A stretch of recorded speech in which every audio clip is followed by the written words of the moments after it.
Naaresto ng Malolos City Police Station ang 4 na individual na sangkot sa iligal na pagpapasabog ng improvised firecrackers na nagresulta sa pagkakasira ng 9 na bus at 3 bahay sa Barangay Santiago, Malolos, Bulacan noong bisperas ng Bagong Taon, December 31. Ayon sa ulat, mabilis na kumilos ang pulisya matapos ang insidente sa pamamagitan ng masinsing investigasyon, pagkalap ng ebidensya at pakikipag-ugnayan sa mga saksi na humantong sa agarang pagkakakilanlan at pagkakaaresto sa mga sospek.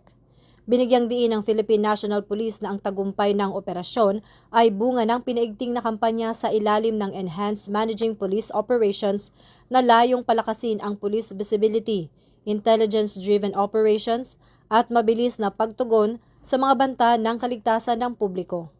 Tiniyak ng PNP na magpapatuloy ang mahigpit na pagpapatupad ng batas laban sa iligal na paputok at iba pang mapanganib na gawain, kasabay ng panawagan sa publiko na makipagtulungan at agad magulat ng kahina-hinalang aktibidad upang maiwasan ang kaparehong insidente. Ito ang bagong PNP para sa bagong Pilipinas, serbisyong mabilis, tapat at nararamdaman.